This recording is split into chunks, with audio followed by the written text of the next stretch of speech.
नमस्कार दोस्तों। अगर आप भी ईपीएस 95 पेंशन से जुड़े हैं या आपके परिवार में कोई पेंशनर है तो इस वीडियो को अंत तक जरूर देखें। वीडियो शुरू करने से पहले आपसे एक छोटा सा अनुरोध है। अगर आप चाहते हैं कि पेंशन से जुड़ी हर बड़ी और सच्ची अपडेट आप तक सबसे पहले पहुंचे तो चैनल को सब्सक्राइब करें और वीडियो को लाइक जरूर करें ताकि यह जानकारी ज्यादा से ज्यादा पेंशनर्स भाइयों तक पहुंच सके। दोस्तों, इस समय पूरे देश में एक ही चर्चा है।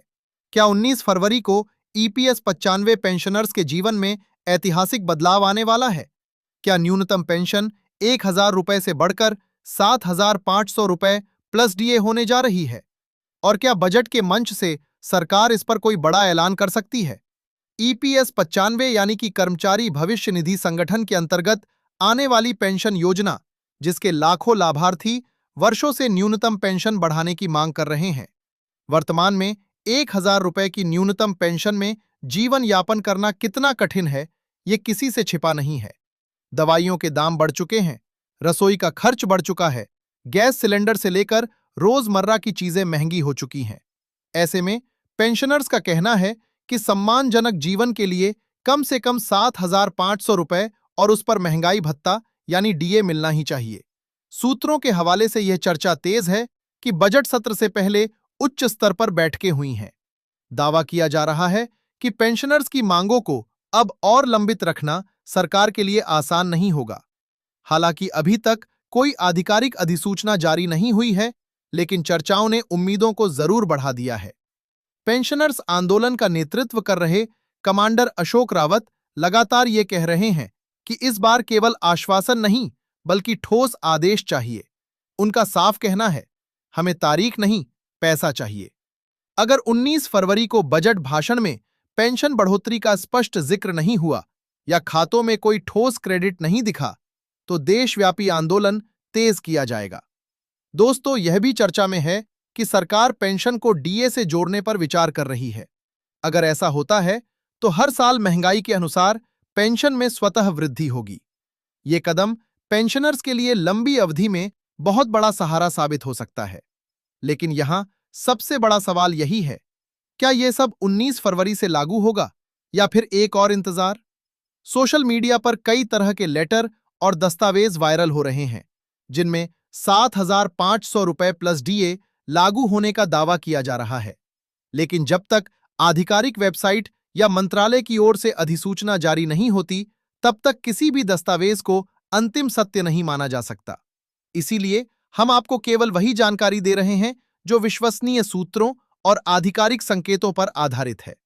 खबर यह भी है कि सरकार उन पेंशनर्स का डाटा तैयार कर रही है जिनकी पेंशन 2,000 रुपए से कम है।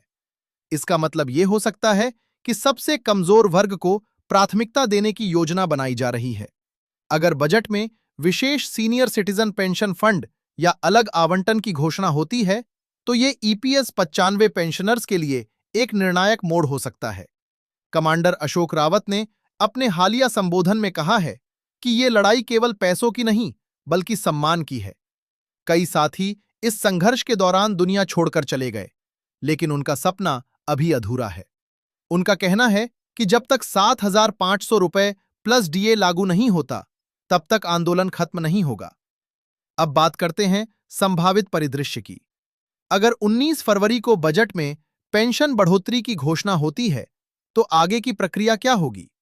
आमतौर पर बजट घोषणा के बाद संबंधित मंत्रालय अधिसूचना जारी करता है। उसके बाद लागू करने की तारीख तय होती है और फिर बैंक खातों में राशि ट्रांसफर की जाती है।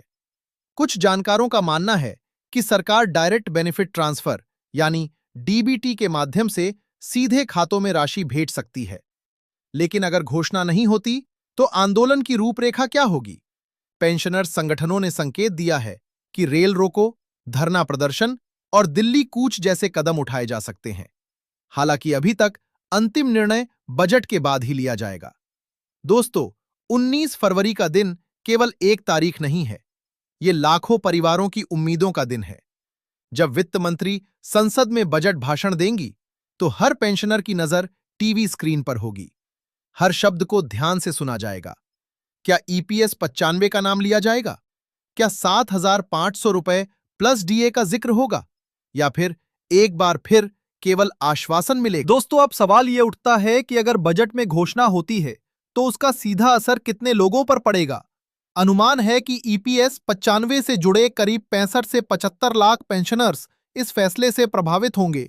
इनमें बड़ी संख्या उन बुजुर्गों की है जो 30 से 35 साल नौकरी करने के बाद आज 1,000 रुपए से 2,000 रुपए के बीच पेंशन पर निर्भर हैं। ऐसे में 7,500 रुपए प्लस डीए का मतलब केवल रकम में बढ़ोतरी नहीं, बल्कि जीवन की गुणवत्ता में बदलाव होगा। आज एक पेंशनर की सबसे बड़ी समस्या है चिकित्सा खर्च।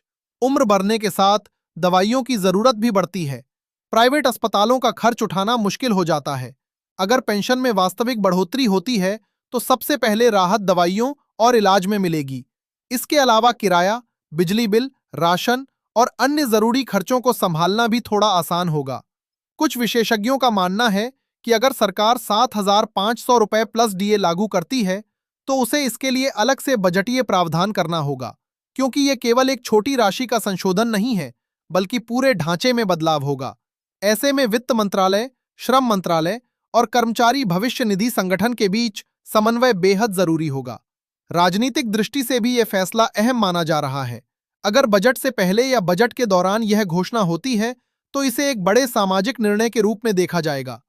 पेंशनर्स लंबे समय से मांग कर रहे हैं कि उनकी पेंशन को महंगाई भत्ते से जोड़ा जाए, ताकि हर 6 महीने में डीए संशोधन का लाभ उन्हें भी मिले, जैसे अन्य कर्मचारियों को मिलता है। अब बात करते हैं उस वायरल दावे की जिसमें कहा जा रहा है कि फाइल पर साइन हो चुके हैं। दोस्तों, जब तक आधिकारिक गजट नोटिफिकेशन या मंत्रालय की वेबसाइट पर आदेश जारी नहीं होता, तब तक किसी भी फोटो या दस्तावेज को अंतिम मान लेना ठीक नहीं है। कई बार सोशल मीडिया पर अधूरी या पुरानी फाइलें भी वायरल हो जाती हैं। इसलिए जरूरी है कि हम भावनाओं में बहने के बजाय आधिकारिक पुष्टि का इंतजार करें। कमांडर अशोक रावत ने भी अपने संबोधन में कहा है कि अंतिम जीत तभी मानी जाएगी जब आदेश जारी हो और पेंशनर्स के खातों में बढ़ी हुई राशि दिखाई दे। उन्होंने ये भी स्पष्ट किया है कि अगर आधा अधूरा समाधान दिया गया तो आंदोलन जारी रहेगा। लेकिन साथ ही उन्होंने ये भी कहा है कि अगर सरकार सकारात्मक कदम उठाती है तो पेंशनर्स उसका स्वागत करेंगे। दोस्तों, 19 फरवरी की सुबह जब बजट भाषण शुरू होगा तो लाखों परिवारों की धड़कनें तेज होंगी। हर पंक्ति को ध्यान से सुना जाएगा। अगर ईपीएस 95 का जिक्र होता है तो यह ऐतिहासिक पल होगा, और अगर नहीं होता तो आंदोलन का नया अध्याय शुरू हो सकता है। एक और महत्वपूर्ण पहलू यह है कि अगर घोषणा होती है तो क्या पैसा तुरंत मिलेगा। सामान्य प्रक्रिया के अनुसार बजट घोषणा के बाद लागू होने में कुछ समय लग सकता है, लेकिन यह भी संभव है कि सरकार टोकन के रूप में कुछ अग्रिम राहत दे और फिर पूरी प्रक्रिया पूरी करे। हालांकि ये सब अभी संभावनाओं के दायरे में है। दोस्तों, इस पूरे मुद्दे में सबसे अहम बात है एकजुटता और जागरूकता। अफवाहों से बचना और आधिकारिक सूचना पर भरोसा करना जरूरी है। आप सभी से फिर अनुरोध है कि इस वीडियो को लाइक करें और चैनल को सब्सक्राइब करें, ताकि जैसे ही कोई आधिकारिक अपडेट आए हम आपको तुरंत सटीक जानकारी दे सकें। अंत में बस इतना कहना है कि यह संघर्ष केवल पैसों का नहीं, बल्कि सम्मान और सुरक्षा का है। 19 फरवरी यह तय करेगा कि क्या वर्षों से चली आ रही मांग को मंजूरी मिलती है या फिर पेंशनर्स को अपनी आवाज और बुलंद करनी पड़ेगी। हम बजट के हर महत्वपूर्ण पल पर नजर रखेंगे और आपको हर सच्ची और पुख्ता जानकारी पहुंचाते रहेंगे। जुड़े रहिए, जागरूक रहिए और उम्मीद बनाए रखिए। जय हिंद।